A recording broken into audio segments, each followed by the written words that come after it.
Hi, thanks for joining us. I'm here with Kris Schumacher from New Majority Capital. So I'd love to take a moment for you, Kris, to introduce yourself and give us a quick version of what you do with NMC. Thanks, Grace. I'm Kris Schumacher. I'm a co-founder and general partner at New Majority Capital. We are a micro private equity fund and educational platform. We train underrepresented founders how to acquire and run small businesses, typically with EBITDAs of 1.5 million or less, and employees generally 20 employees or less. So great. So how does NMC approach employee ownership? Right. So we we don't typically use the standard ESOP model. It's not that we're anti-ESOP. We think they're extremely valuable tool. But typically ESOPs don't really work for these very small companies with less than 50 employees. The setup and administration costs, compliance burdens, liquidity challenges, they become more trouble than they're worth for very small companies. And on top of that, most of these companies have seasonal high churn workforces, like landscaping crews, repair teams, and they just don't really work well. They're not the right tool to provide employee ownership at this scale. And yet, if we look at small businesses with less than 50 employees, this is where 25% of the workforce is.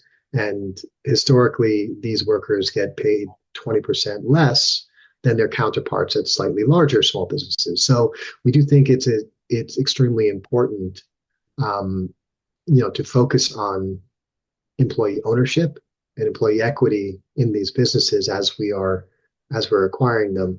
And our focus really is to do this with a profit share model instead. Yes, that makes a lot of sense, especially with those workers, as you mentioned, experiencing earning less and probably to some degree a little bit more volatility, right? Just the nature of a smaller business. So walk through a little bit how you arrived at profit sharing. How did that become sort of a direction for NMC? Right, and that's exactly right. Like you said, these businesses are more volatile, they earn more. So, when we look at how do you make small businesses successful, if we're looking at it just from a pure, um, even just from a pure selfish lens, because we want our portfolio companies to succeed, one of the biggest challenges for these small businesses is employee retention, especially with highly trained workers, um, and having crews of people to do the work whenever you need to do it. So a lot of these small businesses suffer because they get work in, but they don't have the people, right? So then they have to scramble to find people, and they'll end up paying more, or they'll lose people because it's a very high churn environment, right? So every time you bring a new person in, it costs you, his the numbers show about 1.5 times their annual salary is basically, the profit that you lose or the cost of bringing on a new person. So employee retention is hugely important for small businesses where every penny counts. Um, and so for us, just as a starting place, we want these employees to succeed. But then when we look at the bigger picture, these are small businesses on Main Street driving the local economies. These workers are also the source of that local economy. So the money that they earn goes back in, and it's all circular in that way. So it's really important, to keep the local economy thriving. We need the workers to be thriving as well. So with that in mind, we looked at, these small businesses tend to be pretty volatile, have high churn, don't really support ESOPs. So just really simply, profit sharing is the start. It's the starting point. And lots of businesses have profit sharing plans already, but we make it a mandatory piece of our investment. And we make sure that everyone, not just the high performers, not just the top salespeople or the executives, but everybody gets to participate in an equitable way. Well, how do owners typically respond to that, considering maybe for some of them that's a new way of working?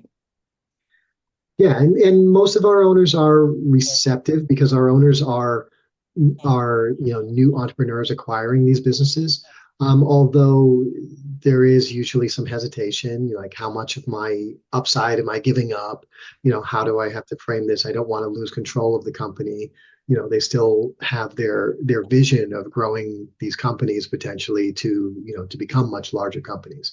But they understand pretty quickly, or most of them do, that it's not really charity. This is an alignment, of getting the workers on the same path with the management and really focusing on, entrepreneurship as a team sport, right? Everyone is in it for the same purpose. Otherwise, when people are when everyone is sort of on the same side, we're all working towards increasing the profit of the company, as opposed to people working for their paychecks and not really caring about the profit of the company. So it's a pretty simple concept, Yeah. but it does sometimes take a little bit of hesitation to get the owners to see that that this really is the right way to go forward. Yeah. So I know too with NMC, many of your investments are rather new, right? So as you're kind of nearing that year mark or within that time frame, how do you see this playing out, like in the field? Absolutely. So we've developed a process. I mean, and as you said, well, first, let's take a step back. Yeah. Yes, our portfolios are new. Our fund is new. It's, our oldest portfolio company is only about a year, with us, and we've developed a process really to roll out these profit share incentives. But that process really starts at the end of year one, right? We Yeah. want when a new owner is taking ownership, we want to first make sure that the company continues, in a stable way. We're not doing turnarounds. We're not buying distressed companies. We're not looking to make acquisitions in companies that have bad employee culture. We're looking at taking over existing profitable ongoing businesses, and it's important that the owner understands the culture, understands the workforce, kind of takes that business through a full cycle, which is usually about a year, to really understand the ins and outs of seasonality and everything else before we get really smart about how to make that that incentive program aligned with the work that needs to be done at the company, and what the future vision for the staffing looks like. Um, that being said, we're just going through the first processes on these with our oldest portfolio companies right now, and what we see is exactly what we said before. This is, you know, employee retention is a critical piece. So what we've learned in managing small businesses is that exactly this. We want to keep the employees, on the same, bandwidth, the same side of the table as management, um, and this is critically important in as that company transitions to new ownership, which really does take a few years to even out. Yeah, that makes sense. Let's talk a little bit about where this could go. So I know we're still in kind of the beginning in terms of the companies in the portfolio, but what's on the horizon for the ownership model? Yeah, thanks for that question, Grace, because we're kind of excited about the next path. Um, there's really two interesting things that we're looking at right now. One is, these companies are trying to grow. I mean, most of these companies, have a vision to grow to 100 plus employees, right? So at that point, they have a few different options. The entrepreneurs can exit. It's their companies. They can exit however they want. But we're trying to build, roadmaps and incentives and optionality for them to see ESOPs as a very viable path for an exit. Because as the company gets to, say 75 to 100 employees, now that owner can exit to an ESOP, can set up an ESOP with his workforce, Mm. and he can step back, right? And this is, um, this is an attractive option because it continues the legacy of the company.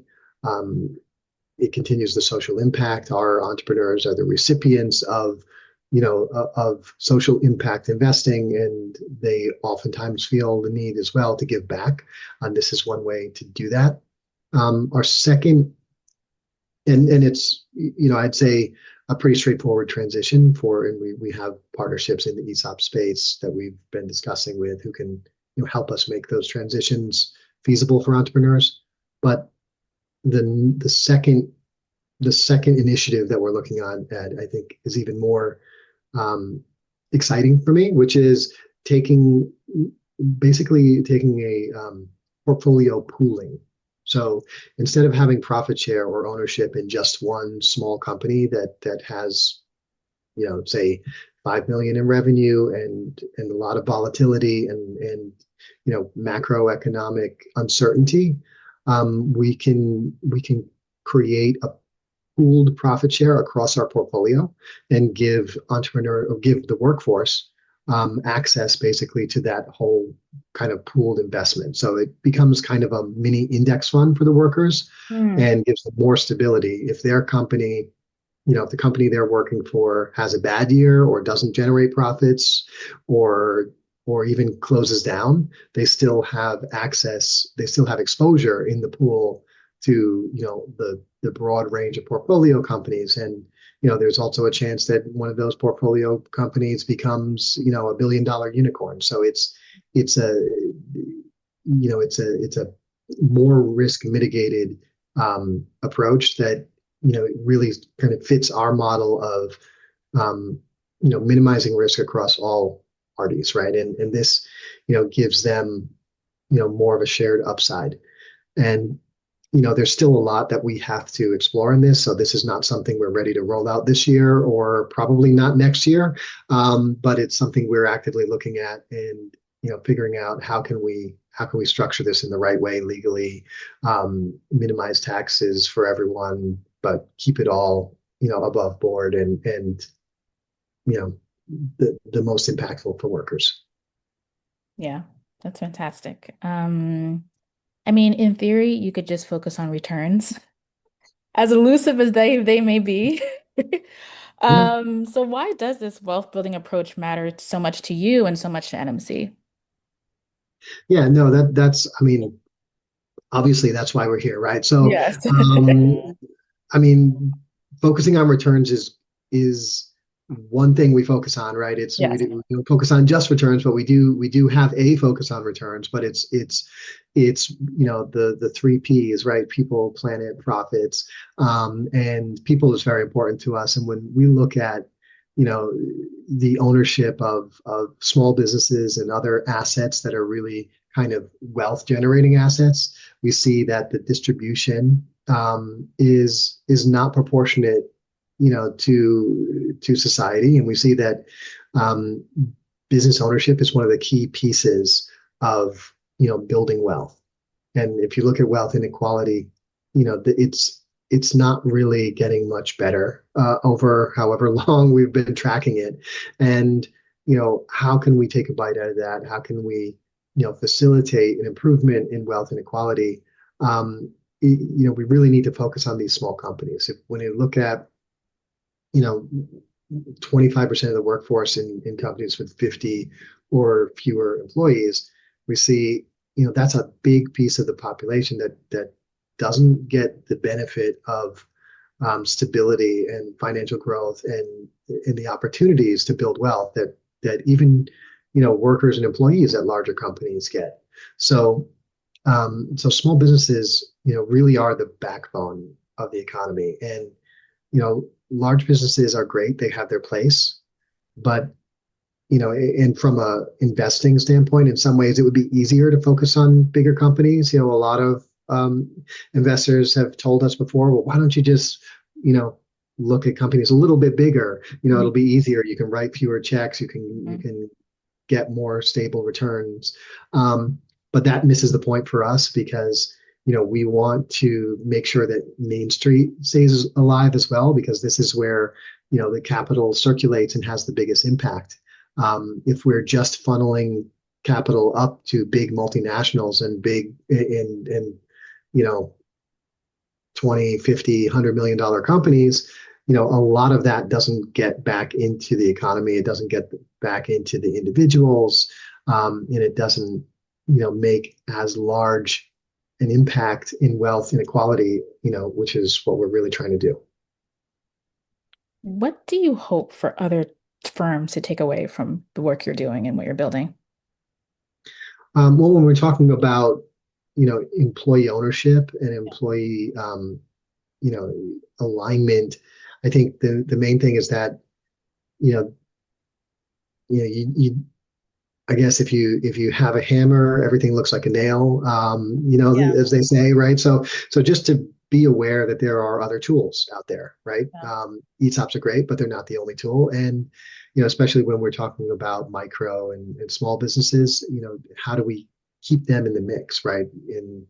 And profit sharing is one very simple way. And on top of that, I think it's important to be creative and in this space because not a lot of people have been, right? There hasn't been a lot of creative disruption on employee ownership for micro businesses because it's kind of a hard nut to crack. I mean, we have a lot of seasonal workforce, we have a lot of high churn, companies that where the employees don't stay very long, and if you can, create tools that keep employees longer, these companies will do better, and the employees will do better. So it's really about, let's say, being creative and using profit sharing and not overlooking the smaller side, where I think the impact can be pretty significant. Awesome. Well, thank you so much, Kris, and thank you all for joining us.